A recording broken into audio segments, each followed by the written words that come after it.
Ele escreveu um livro em que um presidente negro subia ao poder dos Estados Unidos.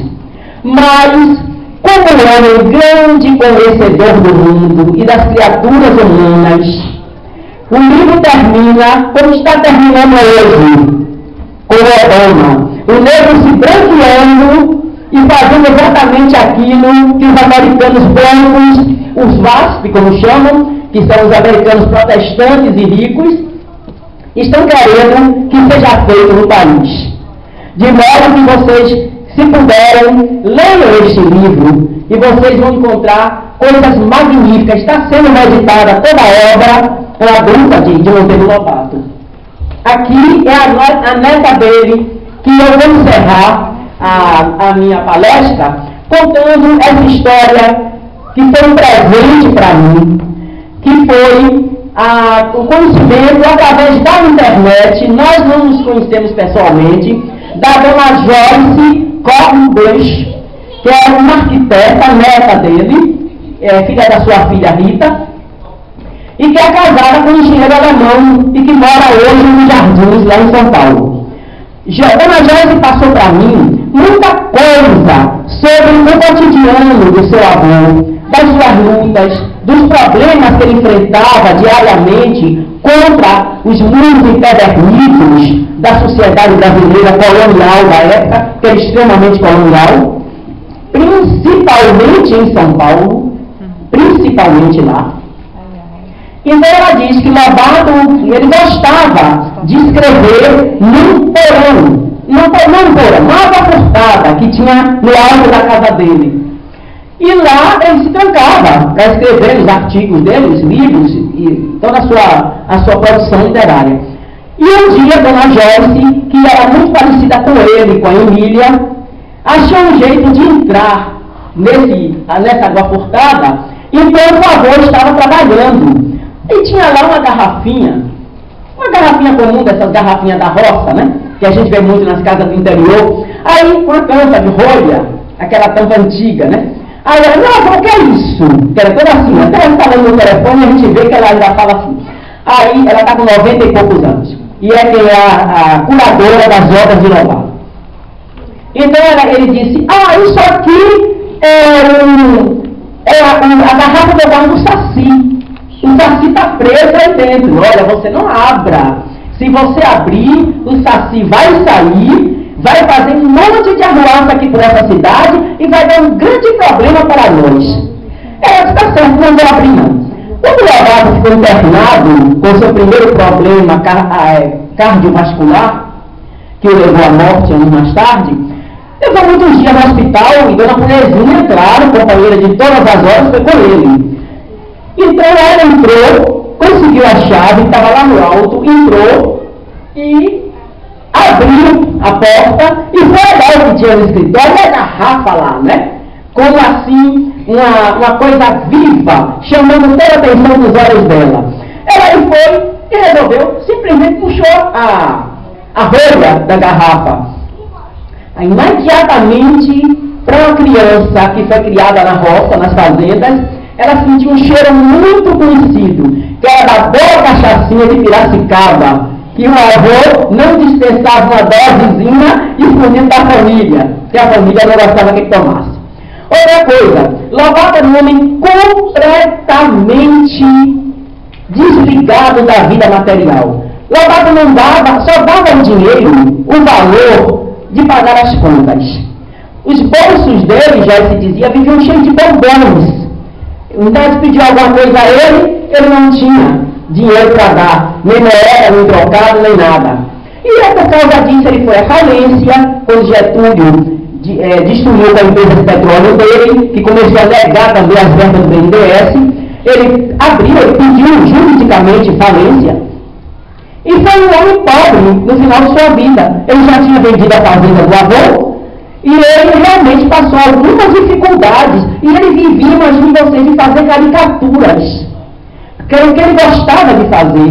Caricatura e pintura, que foi proibido pelo avô, que queria que ele fosse advogado. Ele teria dado um grande mestre da pintura brasileira, se tivesse deixado, né? Outra coisa que ela fala muito também é sobre como Lobato crianças, como ele se sentia bem no meio delas, apesar de ser um homem, aparentemente para os outros, muito rígido, muito sério. E ele, na realidade, não era essa pessoa assim. No meio das crianças, ele virava criança, jogava cambalhota com os netos, jogava gude, fazia tudo isso. A minha impressão de Lobato, para terminar a palestra. Como eu disse, sempre fui apaixonada por ele. Lobato é o meu pai espiritual. Foi através dele que eu aprendi a gostar dos livros, que eu aprendi muita coisa que, para a minha idade, já estava muito além dos meus amiguinhos da mesma época, o que me tornava uma pessoa que não tinha a mesma sintonia com os jovens da minha idade. Eu sempre procurava com a amizade dos mais adultos.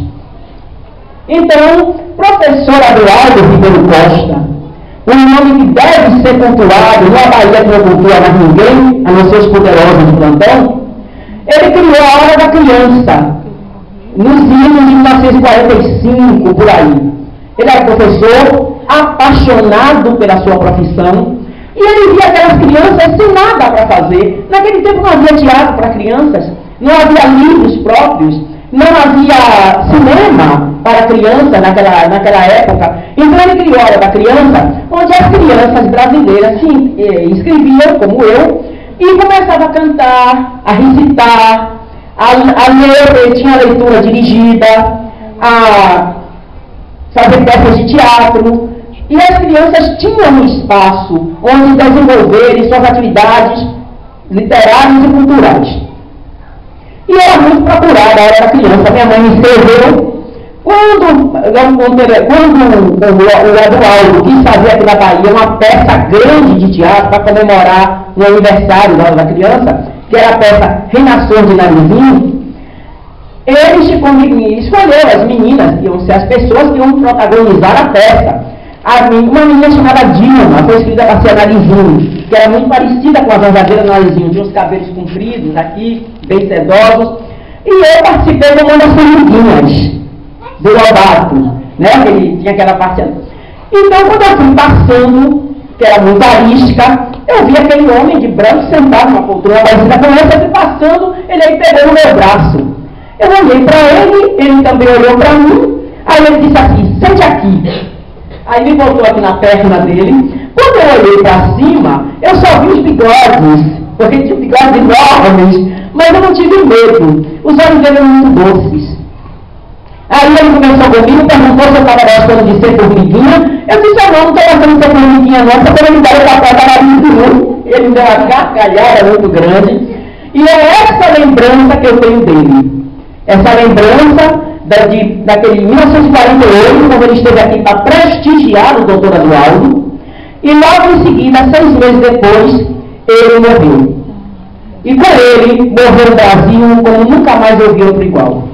Eu nunca vi uma pessoa tão preocupada com o futuro da pátria, com os destinos do país, tão preocupada com a educação nesse país hoje, com a cultura, com a liberdade de expressão. É por isso que eu digo, Lobato tinha que ser cultuado, venerado todos os dias. Para terminar a palestra, eu trouxe para vocês um vídeo que foi gravado na Rádio Record, em 1948, ele já doente, uma entrevista que ele deu à Rádio Record São Paulo, a última da sua vida.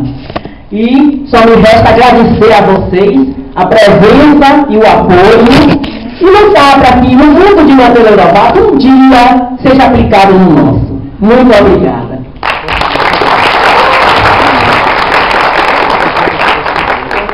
Ainda nós temos ouvintes muito bons que estavam jogando na porta da Record Monteiro Lobato.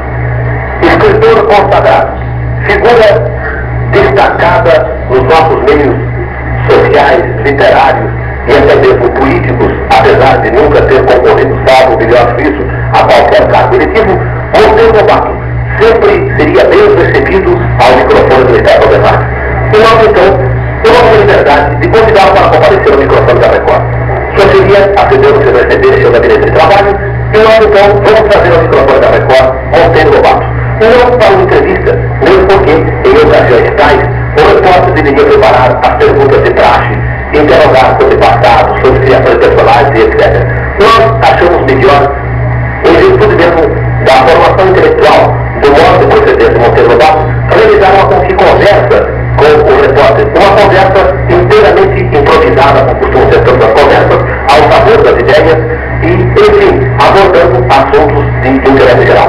E assim, nós pediríamos inicialmente a Monteiro Lobato a efetuar-nos tratar familiarmente essa familiaridade que nasce da popularidade e perguntar se tem usado com muita frequência o microfone. Se não nos enganamos, Monteiro Lobato já apareceu algumas vezes ao lado, não? Bom, agora eu vou falar aqui, né? Ainda nesse caminho, perfeitamente. Eu não tenho prática nenhuma. De maneira nenhuma, é possível estar tudo errado. Eu agora espero que me pague por Vanturini. Não sei se vocês conhecem, o Zé Caminha. Pois ó, eu toda noite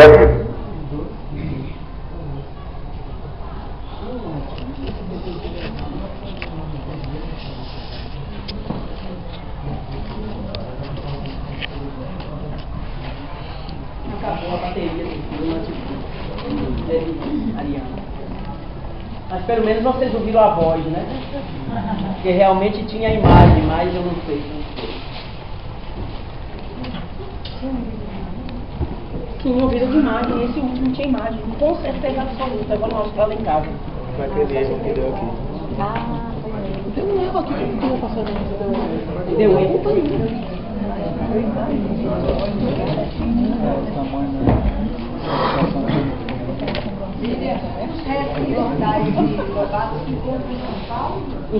Em Taubaté. Estava em Taubaté, inclusive acho que vocês viram aí. Que aí a gente bate as fotos dela.